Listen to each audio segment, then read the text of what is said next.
2025 წელს სამუშაო ადგილზე 32 ადამიანი გარდაიცვალა, 179 კი დაშავდა. შრომის ინსპექციის სამსახურის მიერ პარლამენტში წარდგენილი 2025 წლის ანგარიშის თანახმად სამუშაოს სივრცეში უბედური შემთხვევების შედეგად გარდაცვლილთა დიდი ნაწილი მშენებლობისა და დამამუშავებელ სექტორებზე მოდიოდა. გარდაცვლილი 32 პირიდან ყველა კაცია, მათგან 4 პირი კი შრომითი იმიგრანტი იყო. გარდაცვლილთა დიდი ნაწილი 40-60 წლამდე ასაკის, ხოლო დაშავებულთა მაქსიმალური რაოდენობა 20-40 წლამდე კატეგორიაში ხვდება. რაც შეეხება არაფატალურ შემთხვევებს, დაშავებულთაგან 42 ქალია და 127 მამაკაცი, ამასთან 179 შემთხვევიდან 72 კლასიფიცირდა როგორც მძიმე უბედური შემთხვევა, 7 შემთხვევაში კი როგორც საშუალო სიმძიმის მდგომარეობა ასე შეფასდა. რამდენად ბევრი კომპანია იაზრებს შრომის უსაფრთხოების მნიშვნელობას და რეალურად რა შეიცვალა შრომის უსაფრთხოების შესახებ საქართველოს კანონის მიღებიდან, ანუ 2018 წლიდან დღემდე ამ თემაზე საუბარს შოთა ნიჟარაძესთან, შრომის უსაფრთხოების ჯანმრთელობისა და გარემოს დაცვის ასოციაცია ოშა ჯორჯიას ვიცე-პრეზიდენტთან და კავკასიის უნივერსიტეტის ასოცირებულ პროფესორთან ერთად გავაგრძელებთ. მოგესალმებით ბატონო. მადლობა თქვენი დროისთვის და სტუმრობისთვის.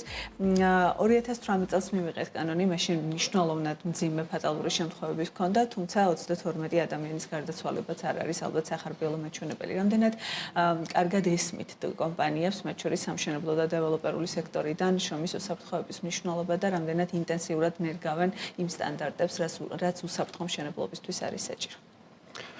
ხო, თქვენ ახსენეთ 2018 წელი, რასაკვირველია, რაღაც რამდენიმე წლის განმავლობაში ხო სერიოზული პრობლემები იყო და გარკვეული რეფორმების, ახალი კანონმდებლობის მიღების, სხვადასხვა სასწავლო პროგრამების განხორციელების და ასე შემდეგ მკვეთრად და კარგად გაუმჯობესდა, შედარებით რასაკვირველია, უბედური შემთხვევები და ფატალური შემთხვევები.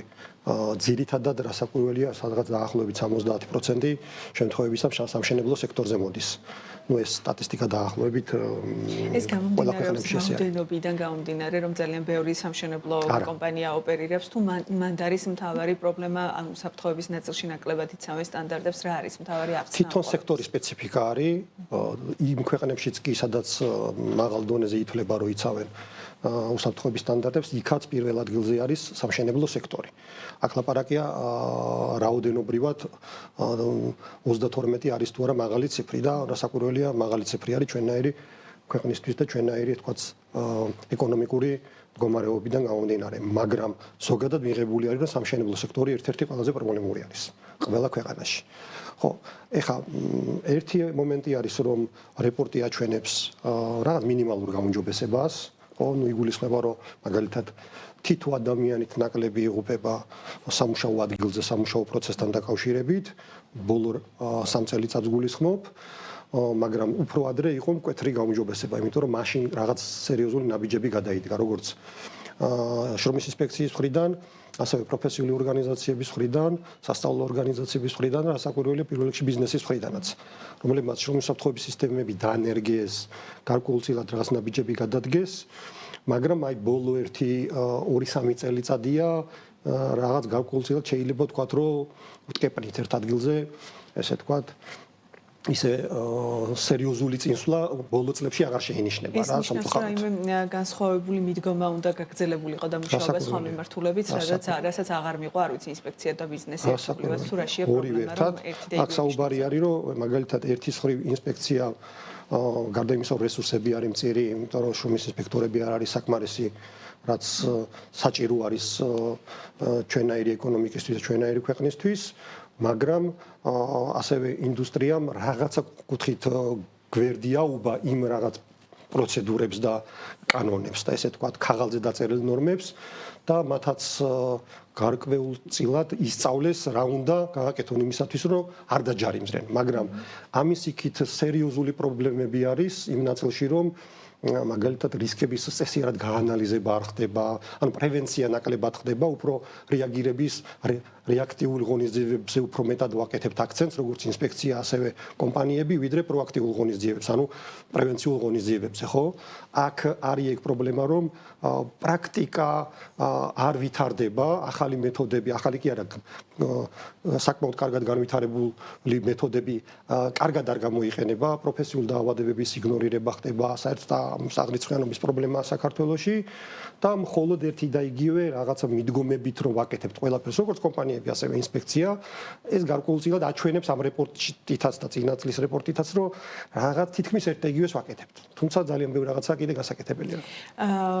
ახალი სტანდარტების დანერგვა მიდგომა სჭირდება მათ შორის ადამიანური რესურსიც. ესეც ძალიან დიდი პრობლემაა, შრომის უსაფრთხოების სპეციალისტებიც კი არ ყავდა რამდენიმე წლის წინ და მთავარი გამოწვევა იყო ძირითადად რაღაც კონკრეტულმა თანამშრომლებმა შეითვისეს ეს ფუნქცია მოვალეობები და მათი კომპეტენციაც არ იყო ისეთი, როგორიც უნდა იყოს, რაც ალბათ შეცვლიდა გარკვეულწილად ამ საგანგაშო თუ არა ძალიან მძიმე მდგომარეობას, რაც არის გარდაცვალების და დაშავებულთა შესახებ. ამ კუთხით როგორი ვითარება და აქ რა რესურს და ხარჯავენ მოკლედ კომპანიები რა რესურს ხარჯავენ იმისთვის, რომ შედეგები გაუმჯობესდეს. ჩვენს ფინანსურ ადამიანებს. ხო, ერთი რომ წლების წინ მართლა სერიოზული პრობლემა იყო, ძალიან ცოტა კომპეტენტური ადამიანი მუშაობდა ამ მიმართულებით. ასაკურველი რაღაც ნაბიჯები გადაიდგა წლების და 2019-2024 წლებში, მაგრამ მაგალითად წინა წელს ერთი წელია დაახლოებით სასწავლო პროგრამები აღარ ხორციელდება, გაჩერებული არის და შესაბამისად დეფიციტი უკვე შეიქმნა შრომის უსაფრთხოების კვალიფიციური სპეციალისტების. მაგის გარდა არსებული სპეციალისტები ვინც არიან, ხო? მათი მომავალში კარიერული განვითარება, პროფესიული გადამზადება ნაკლებად ხდება. სულ 2-3 ორგანიზაცია ვაკეთებთ მოქმედი შრომის უსაფრთხოების სპეციალისტების კვალიფიკაციის ამაღლების პროგრამებს, ხო? მაგრამ თვითონ პრაქტიკამ, შრომის ინსპექციის მიდგომამ და ბიზნესში არსებულმა პრაქტიკამ, ესე ვთქვა, პირდაპირ შემიძლია ვთქვა, ჩვენი სპეციალისტები, რომლებსაც რაღაც მნიშვნელოვან რაღაცებს ვასწავლით, ცოტათი გააფუჭეს, იმიტომ რომ მხოლოდ ქაღალდზე დაფუძნებულ უსაფრთხოებაზე აკეთებენ აქცენტს და არ უყურებენ რისკების შეფასებას, როგორც პროგნოზირებას, როგორც გაანალიზებას და ეს მნიშვნელოვანი ბერკეტი ერთ-ერთი, რასაც რისკების შეფასება წარმოადგენს, იქცა რაღაცა უბრალოდ ქაღალდად და იურიდიულ დოკუმენტად, რომელსაც ყველამ აუღალღო.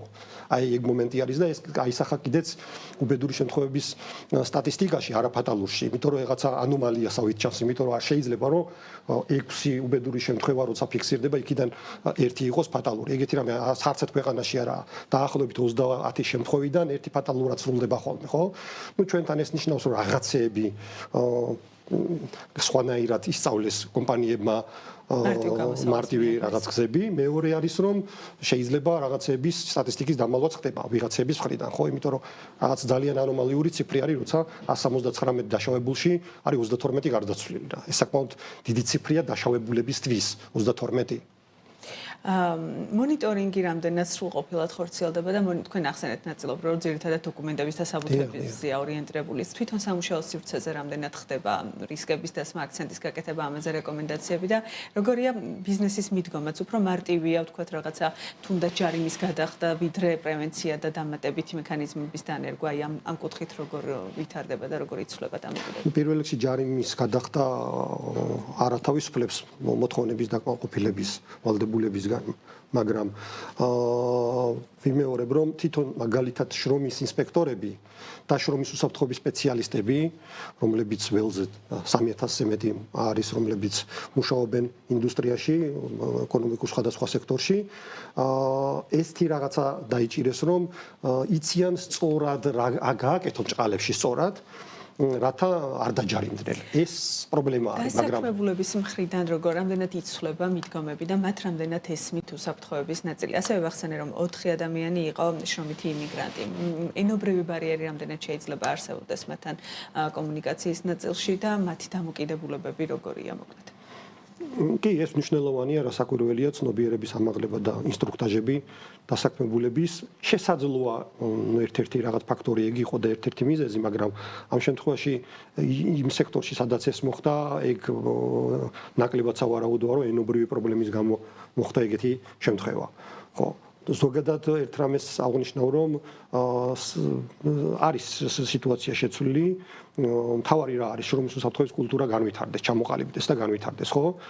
ეს ძალიან ბევრ კომპანიებში, სხვათა შორის განსაკუთრებით სამშენებლო კომპანიებში შედარებით უკეთესი სიტუაცია არის. არ გულისხმობ ყველა კომპანიას. უბრალოდ პრობლემა ის არის, რომ შრომის ინსპექცია აი 8 ავიღოთ, ხო?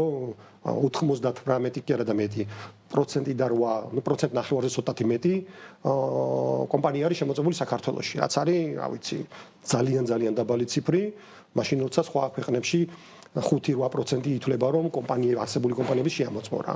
ბატონო, რომელია ბოლოსკენ ყველაზე გამორჩეული დარგი, სადაც ყველაზე დიდ ყურადღებას უთმობენ შრომის უსაფრთხოებას და ესმით არსებული გამოწვევები თუ შეგვიძლია თქვა. მიუხედავად იმისა, რომ საუბარი არის გარდაცვალება, ხო, მაინც დავაყენებ სამშენებლო სექტორს.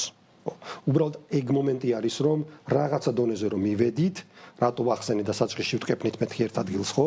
იმიტომ რომ უკვე მხოლოდ ბადეები, მოაჯირეები და მოჩეკვა რაღაც სიტუაციების, ხო, რაღაც ქაღალდომანია, ესე თქვათ, შეიძლება ეს ტერმინიც ვიხმაროთ, ხო, აი აქ გავჩერდით რა, მაშინ როცა ჩვენ არ ვაკეთებთ პროგნოზირებად, არ ვაკეთებთ ანალიზს, არ ვაკეთებთ ინციდენტების აღრიცხვას და მათ გაანალიზებას და რეალურად პროგნოზირებას, რა შეიძლება დაგვემართოს და შესაბამისად მართლა მნიშვნელოვანი პრევენციული ღონისძიებები არ კეთდება კიდევ უფრო მეტად, რაც არის დამატებით გასაკეთებელი. ძალიან დიდი მადლობა თქვენი დროისთვის და პასუხებისთვის. მადლობა სტუმარი შოთა ნიჟარაძე, შრომის უსაფრთხოების შემთხვევისა და გარემოს დაცვის ორგანიზაცია ოშა ჯორჯიას ვიცე-პრეზიდენტი იყო და ჩვენთან ერთად, რომელიც ასევე გახლავს კავკასიის უნივერსიტეტის ასოცირებული პროფესორი.